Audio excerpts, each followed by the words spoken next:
nome do Pai, do Filho e do Espírito Santo. Amém. Criador inefável, Tu que és a fonte verdadeira da luz e da ciência, derrama sobre as trevas da minha inteligência um raio da Tua claridade. Dá-me inteligência para compreender, memória para reter, facilidade para aprender, sutileza para interpretar e graça abundante para falar. Meu Deus, semeia em mim a semente da Tua bondade. Faz-me pobre sem ser miserável, humilde sem fingimento, alegre sem superficialidade, sincero sem hipocrisia. Que faça o bem sem presunção, que corrija o próximo sem arrogância, que admita a sua correção sem soberba, que a minha palavra e a minha vida estejam coerentes.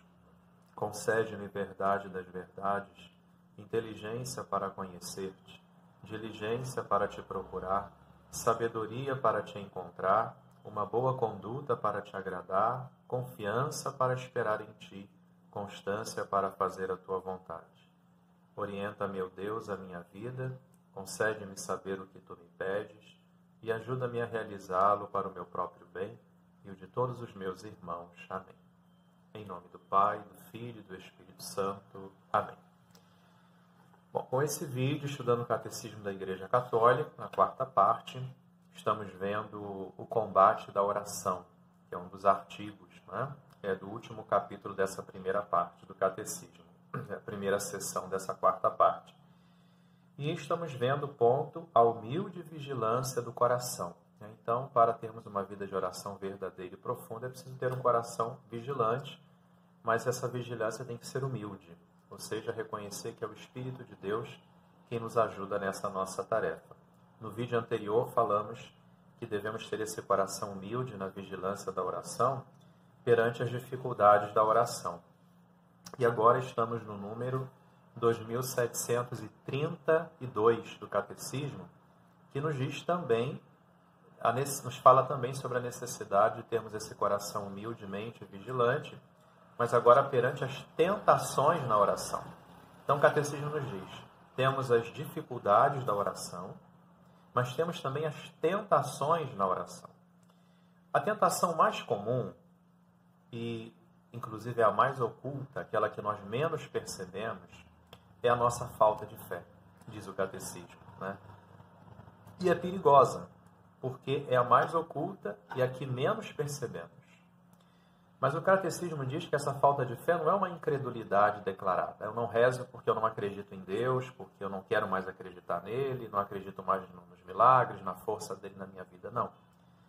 Ela é, na verdade, uma preferência de fato. Ou seja, no meu dia a dia, eu acabo até sem perceber, porque muitas vezes eu não paro para pensar nas minhas atitudes, nos meus sentimentos. Eu digo acreditar em Deus, mas as minhas práticas mostram que está faltando fé na minha vida. O Catecismo diz assim, a gente se coloca no desejo de rezar, mas aí vem 1000 trabalhos, 1000 preocupações, que nós julgamos ser urgentes e para isso se apresentam como prioritários, ao invés da oração. Então, arrumamos um monte de situações e, na prática, acabamos deixando a oração de lado. O Catecismo ainda fala, mais uma vez, é o momento da verdade do coração e do seu amor preferencial. Ou seja, quando essas situações acontecem, nós percebemos que isso está acontecendo na nossa vida, que damos preferência e colocamos como urgentes 1000 situações da vida, ao invés de tirarmos um tempo para poder rezar, nessa nossa dificuldade, nessa nossa fragilidade, nessa tentação, Deus mostra a verdade do nosso coração. E Deus mostra o quanto precisamos ter um amor preferencial. Qual é a prioridade da minha vida, afinal de contas? E tenho que enxergar por isso as minhas atitudes. Né? Diz o Catecismo, então, que até algumas vezes nós nos voltamos para o Senhor, mas nos voltamos como sendo o último recurso. Vocês conhecem aquela expressão? Não tem jeito, vamos rezar? Exatamente isso que o catecismo está falando. Nós fazemos tudo, tentamos resolver tudo segundo as nossas forças, sem perguntar absolutamente nada a Deus, sem discernir coisa alguma no Espírito Santo, para saber a vontade de Deus. Quando as coisas não vão funcionando, aí nós vimos, agora nós falamos, agora nós temos que rezar. Então Deus se coloca sempre como o último recurso. A prioridade da minha vida sou eu encontrar as soluções. Se eu não encontro, aí eu vou pedir Deus. Deus está sempre em último lugar. A oração está sempre em último lugar.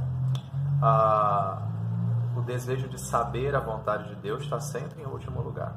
Depois o catecismo fala. E outras vezes, até temos Deus como nosso aliado.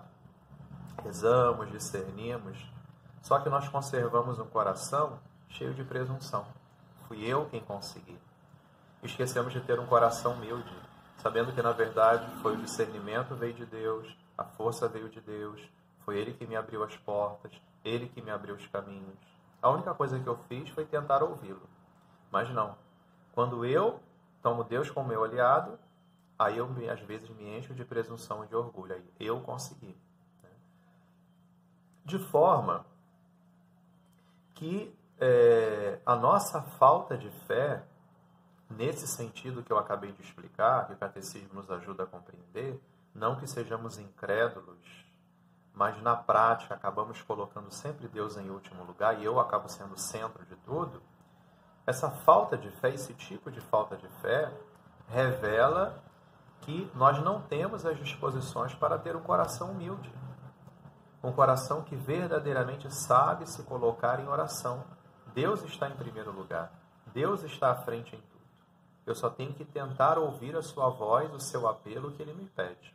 E esquecemos aquilo que diz São João, no capítulo 15, versículo 5 do seu Evangelho. Sem mim, nada podereis fazer. Número 2733 apresenta uma segunda tentação. A primeira é essa questão da falta de fé. A segunda é a chamada assédia. A assédia, minha gente, é nós nos deixarmos levar, ela é o contrário da ascese. A ascese, dentro da teologia espiritual católica, cristã, ela é a disciplina de vida. Né? Quando eu falo, não me deixo levar pelas murmurações, faço pequenos sacrifícios no meu dia a dia, procuro ter uma vida disciplinada, tanto no meu trabalho cotidiano da vida, quanto na minha vida espiritual. Então, um homem ascético, um homem de ascese, é aquele que não se deixa, não se permite tomar pelas suas paixões, mas ele vai procurando controlá-las no Espírito Santo. A assédia, exatamente ao contrário, é aquele que se deixa levar pelas suas paixões, pelo relaxamento, pela sua preguiça, não tem vontade de nada, também não faz força para mudar de vida, para ser um homem de fato, um homem, uma mulher, de fato espiritualmente fortalecido. A assédio é uma tentação que diz respeito à diminuição da vigilância. Olha que nós falamos da vigilância em vídeos passados. Né? Preciso ser vigilante. Vigilante na oração, com humildade. É a negligência do coração. Então, a assédia é uma outra tentação. Diminuímos a vigilância em tudo, na vida espiritual, na vida moral. Negligenciamos o nosso coração, que deve estar voltado para Deus, e levamos tudo para o mundo. Eis uma outra grande tentação.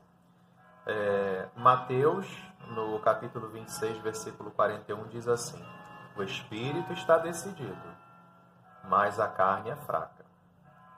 Aí o catecismo então nos explica: quem é humilde não se admira da sua miséria. Quem é verdadeiramente humilde sabe que a qualquer momento pode trair o seu mestre. Que a qualquer momento pode trair a Jesus. E exatamente por isso, por conhecer a sua miséria, é que o humilde, o coração humilde, e aquele que procura viver a humildade, ele se eleva a Deus, o seu pensamento, a sua vida, procura ter confiança nele e procura ser firme na constância. Peçamos à Virgem que nos ajude a vencer essa nossa, muitas vezes, falta de fé e esse relaxamento na vida espiritual, moral, que nós chamamos de assédia. Ave Maria, cheia de graça, o Senhor é convosco. Bendita sois vós entre as mulheres e bendito o fruto do vosso ventre, Jesus. Santa Maria, Mãe de Deus, rogai por nós, pecadores, agora e na hora de nossa morte. Amém. Jesus manso e humilde de coração, fazei o nosso coração semelhante ao vosso. Fiquem na paz de Deus.